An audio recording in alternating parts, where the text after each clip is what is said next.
Hi everybody. A couple of years ago, Gillian and I had the great opportunity to travel to Israel and see around some of the places that show up in our Bibles, sites that become very fascinating when you can see them with your own eyes. Probably one of the biggest highlights was not just being in Jerusalem, but traveling to Jerusalem. And as we traveled along on the bus, we sang and read portions of scripture that you might be familiar with in the book of Psalms. They're called Psalms of Ascent, because to get to Jerusalem, you got to drive or climb or walk up a fairly big hill. It's seated at the very top of the hill. One of those psalms spoke to me today when I was reading it.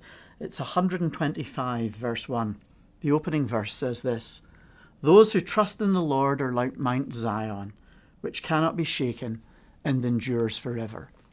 It was fascinating seeing a city that is so old, buildings that were there when Jesus was alive and walking around, being able to stand on or very close to places where he stood or walked or talked or healed people.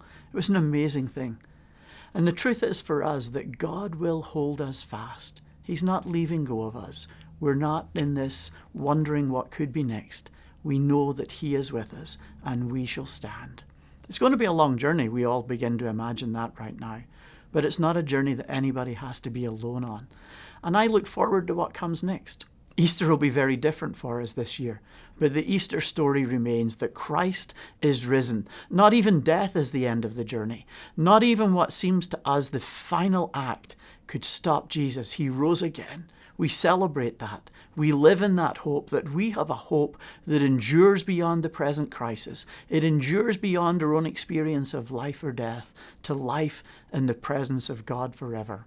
Of course, I do hope I live a whole lot longer than just the end of this crisis. Maybe one day I'll have the opportunity to take you to Israel too. Let's put our trust in Israel's God, in Jesus' Father, in our God who loves us and gave his Son for us.